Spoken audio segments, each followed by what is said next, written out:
Hello, नमस्कार दोस्तों। मैं आप सभी का यूट्यूब चैनल पे स्वागत करता हूँ।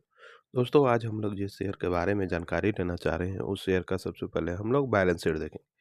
और बैलेंस शीट में हम लोग देखेंगे इक्विटी कैपिटल, उसके बाद रिजर्व, उसके बाद में बोरोइंग। तो चलिए दोस्तों, स्क्रीन पे चलते हैं। मार्च 2021 में इसका इक्विटी कैपिटल था 1611 करोड़ का, और मार्च 2022 में 1611 करोड़ का ही इसका इक्विटी कैपिटल था। और मार्च 2023 में भी 1611 करोड़ का, और मार्च 2024 में 1611 करोड़। तो 3-4 साल 5 साल से कंटिन्यू इसका इक्विटी कैपिटल है 1611 करोड़ का ही। थोड़ा इधर उधर नहीं हुआ है, एक ही रेंज पे ट्रेड कर रहा है। मतलब इसका इक्विटी कैपिटल कैपिटल स्थिर बना हुआ है। वहीं अगर रिजर्व की बात किया जाए तो मार्च 2021 में इसका रिजर्व है 15,798 करोड़ का इसका रिजर्व है। और मार्च 2022 में 15,770 करोड़ का इसका रिजर्व है। और मार्च 2023 में 17,973 करोड़ का इसका रिजर्व हो गया। और मार्च 2024 में देखिएगा तो 19,999 करोड़ का इसका रिजर्व है। वहीं इसका बोरोइंग के देखिएगा तो इसका बोरोइंग है मार्च 2021 में 4,933 करोड़ का इसका थी बोरोइंग है। लेकिन मार्च 2022 में 1,16,252 करोड़ का इसका बोरोइंग हो गया। वहां से बढ़कर मार्च 2023 में 1,32,776 करोड़ का इसका बोरोइंग हो गया। वहीं देखिएगा मार्च 2024 में तो 1,51,574 करोड़ का इसका बोरोइंग है। तो यहाँ पर ये हम लोग का निष्कर्ष यही निकलता है दोस्तों कि इसका रिजर्व की तुलना में बोरोइंग बहुत ज़्यादा है। बोरोइंग इसका अभी मार्च 2024 में करंट में देखिएगा तो 1,51,574 करोड़ का इसका बोरोइंग है, और रिजर्व है 19,999 करोड़ का इसका रिजर्व है। तो चलिए आगे का प्रोसेस हम लोग देखते हैं। आगे का प्रोसेस में हम लोग क्या है नहीं है थोड़ा सा देखते हैं। तो हम लोग आ गए दोस्तों प्रॉफिट एंड लॉस पे। तो हम लोग इसका रिजर्व देखेंगे, सॉरी रेवेन्यू देखेंगे, और इसका नेट प्रॉफिट देखेंगे। तो मार्च 2021 में इसका रेवेन्यू है 12,524 करोड़ का इसका रेवेन्यू है। फिर वहाँ से बढ़कर मार्च 2022 में 13,872 करोड़ का इसका रेवेन्यू हो गया। और वहाँ से भी बढ़कर मार्च 2023 में 15,905 करोड़ का इसका बोरोइंग हो गया। और मार्च 2024 में देखिएगा तो 18,870 करोड़ का इसका बोरोइंग हो गया। और करंट देखिएगा तो 20,890 करोड़ का इसका रेवेन्यू हो गया। तो धीरे धीरे कंटिन्यू साल दर साल इसका रेवेन्यू बढ़ते ही जा रहा है। अब चलिए इसका नेट प्रॉफिट देख लिया जाए, नेट प्रॉफिट का क्या हाल है। तो हम मार्च 2021 से हम लोग देखेंगे। तो मार्च 2021 में इसका नेट प्रॉफिट है 2,205 करोड़ का इसका नेट प्रॉफिट है। फिर वहाँ से घटकर मार्च 2022 में 126 करोड़ का मात्र इसका नेट प्रॉफिट हो गया। लेकिन मार्च 2023 में देखिएगा तो 2,195 करोड़ का इसका बोरोइंग बढ़कर हो गया। और मार्च 2024 में देखिएगा तो 2,230 करोड़ का इसका नेट प्रॉफिट हो गया। और करंट देखिएगा तो अभी करंट देखिएगा तो 2,788 करोड़ का इसका नेट प्रॉफिट हो गया। तो इसका नेट प्रॉफिट दोस्तों कंटिन्यू बढ़ते जा रहा है। अभी 2-3 क्वार्टर से 2-3 साल से इसका नेट प्रॉफिट बढ़ते ही जा रहा है। तो चलिए आगे का प्रोसेस देखते हैं दोस्तों। उसके बाद में रिसर्च निकलेगा क्या है नहीं है। तो चलिए हम लोग आ गए हैं शेयर होल्डिंग पैटर्न्स पे। तो हम लोग इसका देखेंगे शेयर होल्डिंग पैटर्न में कौन कौन सा है। तो प्रोमोटर्स है, एफआईएस, डीआईएस, गवर्नमेंट है, पब्लिक है, सब कोई है दोस्तों। तो ज़्यादा पीछे नहीं जाते हैं हम लोग, दिसंबर 2023 से देखते हैं। दिसंबर 2023 में देखिएगा तो 39.98% का होल्डिंग है प्रमोटर्स का।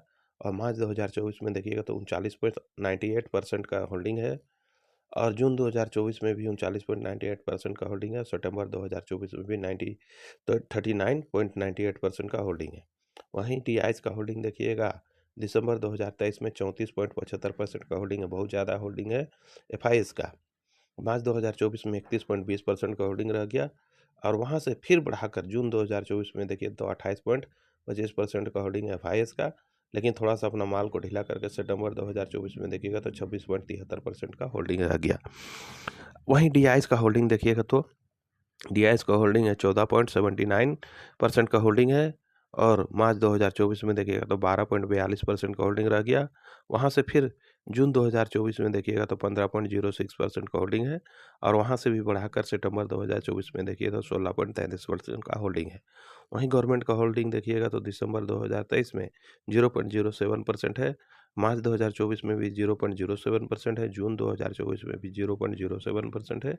और सितंबर 2024 में भी देखिएगा तो 0.07% का होल्डिंग है। वहीं पब्लिक का होल्डिंग है दिसंबर 2023 में 10.42% का होल्डिंग है।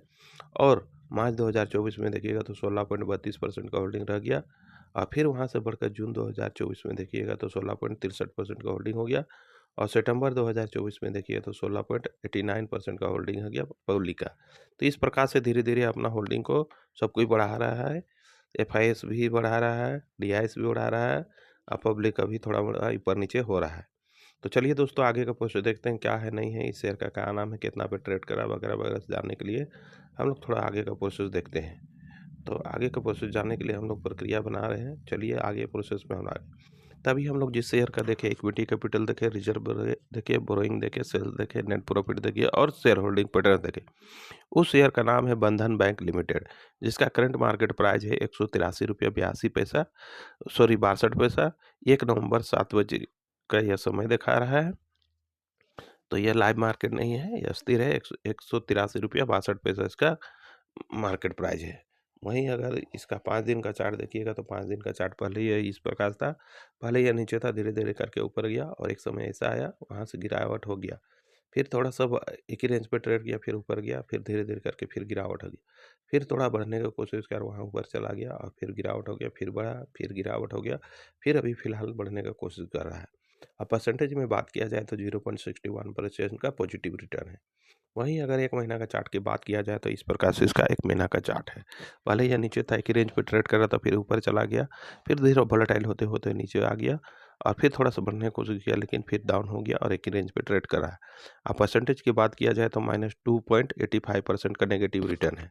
वहीं अगर 6 महीना का चार्ट की बात किया जाए तो इस प्रकार से था दोस्तों, पहले थोड़ा ऊपर था, फिर नीचे आया, फिर ऊपर गया, फिर नीचे आया, फिर ऊपर गया, फिर नीचे आया, फिर वोलेटाइल होते हुए ऊपर नीचे, ऊपर नीचे, ऊपर नीचे होते हुए कभी बहुत ज़्यादा ऊपर चला जाता है, फिर बहुत ज़्यादा नीचे आ जाता है। इस प्रकार से ऊपर-नीचे वोलेटाइल होते-होते इस प्रकार से यह ट्रेड किया।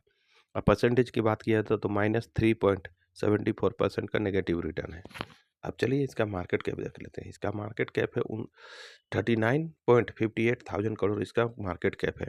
फिर से एक बार बोल रहा हूँ, ध्यान से सुन लीजिए। 29.58 थाउज़ेंड करोड़ इसका मार्केट कैप है। वहीं इसका हाई देखिएगा तो 183 रुपये 25 पैसे इसका हाई है, और लो देखिएगा तो 176 रुपये 77 पैसे इसका लो है। तो दोस्तों चलिए हमारा आप इसके बारे में डिस्कस कर लेते हैं। देखिए दोस्तों, ये ऐसा शेयर है बंधन बैंक लिमिटेड, जिसका करंट मार्केट प्राइस है 183 रुपया 62 पैसा। जैसा इसका इक्विटी कैपिटल हम लोग देखें तो इक्विटी कैपिटल कंटिन्यू एक ही रेंज पे है, जहाँ पर था वहीं पर है। रिजर्व बढ़ते ही जा रहा है दोस्तों, हमेशा बढ़ते जा रहा है, साल दर साल इसका रिजर्व बढ़ते जा रहा है। और वहीं बोरोइंग की बात किया जाए तो इसका बोरोइंग बहुत ज़्यादा है, रिजर्व की तुलना में इसका बोरोइंग बहुत ज़्यादा है। तो दोस्तों यह बैंकिंग का काम ही है, लोगों को पैसा देना, लोगों को गृह जैसे होम लोन देना है, कार लोन देना है, वगैरह-वगैरह, सब इस सब का काम है। तो इसलिए इसका बोरोइंग हमेशा ज़्यादा ही रहता है। लेकिन दोस्तों ये फँसा हुआ रहता है, डूबा हुआ पैसा नहीं रहता है, लगभग इन लोग को पैसा इधर-उधर बाँटा हुआ रहता है, इसलिए इन लोग को बोरोइंग लेने के अपना काम चलाना पड़ता है। बैंकिंग का काम है पैसा लेना और लोगों को देना। इसीलिए इस बैंकों का काम में ज़्यादातर देखिएगा, कोई भी बैंकिंग उठा के देखिएगा तो उसका बोरोइंग थोड़ा-सा ज़्यादा ही रहता है हमेशा। तो इसलिए डरने घबराने की बात नहीं है। अब चलिए आगे इसका सेल्स देखते हैं। तो सेल्स दोस्तों कंटिन्यू इसका बढ़ता ही जा रहा है।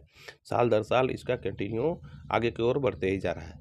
जब देखिए इसका सेल्स बढ़ रहा है तो नेट प्रॉफिट भी अभी 2-3-4 साल से इसका देखिए तो कंटिन्यू ही बढ़ते ही जा रहा है इसका नेट प्रॉफिट। और शेयर होल्डिंग की बात किया जाए तो प्रमोटर्स का होल्डिंग भी अच्छा खासा 39 पॉइंट कुछ था, और यहाँ एफआईएस का तो गजब का होल्डिंग था, मतलब 32, 37, 38% तक इसका होल्डिंग है एफआईएस का। डीआईएस को वहीं 14 से 18% का इसका होल्डिंग है, और यहाँ गवर्नमेंट भी 0.07% का होल्डिंग है, गवर्नमेंट का भी और पब्लिक का भी होल्डिंग है, लेकिन बहुत कम है। तो इस प्रकार से हम लोग देखेंगे तो यह शेयर बहुत अच्छा शेयर है, क्योंकि यह बैंकिंग के शेयर है, बहुत ज़्यादा यह से ये सब शेयर नहीं भागता है, लेकिन 2-4 साल 5 साल में अच्छा खासा यह रिटर्न बना के देने का पोटेंशियल रखता है ऐसा बैंकिंग का शेयर। इसलिए दोस्तों आप लोग से कहना चाहूँगा कि अगर आप यह आप लोग को अच्छा लगता है तो थोड़ी-थोड़ी मात्रा में बाय करके होल्ड कर सकते हैं। दोस्तों यह बैंकिंग का शेयर ऐसा ही रहता है, बहुत ज़्यादा अचानक से नहीं भागता है, लेकिन आपको ठीक-ठाक रिटर्न 14% 15% का रिटर्न आपको साल में दे देगा, 2-3 साल अगर होल्ड कीजिएगा तो। तो दोस्तों जब भी आपको लेना होगा तो इसको ठोक बजा के देख लीजिए, अपने से जाँच पड़ताल करिए, रिसर्च कर लीजिए, उसके बाद में बाय कीजिएगा तो ज़्यादा बेटर रहेगा। आपको कल हो के धोखा नहीं होगा, आपका फाइनेंशियल लॉस नहीं होगा। तो इसलिए दोस्तों, आपका पैसा आपका है, तो डिसीज़न भी आप ही का होगा। इसलिए अंतिम डिसीज़न भी आप ही को होगा, इसलिए ध्यान से थोड़ा-सा नज़र बना के रखिए। अगर थोड़ा अच्छा लगे तो बाय कीजिए और नहीं अच्छा लगता तो छोड़ भी सकते हैं। ठीक है दोस्तों, सारा कुछ मैंने इस वीडियो में रख दिया हूँ, जैसा अच्छा लगे वैसा कीजिएगा। इतना ही कहकर मैं इस वीडियो का अंत करता हूँ। धन्यवाद दोस्तों, जय हिंद।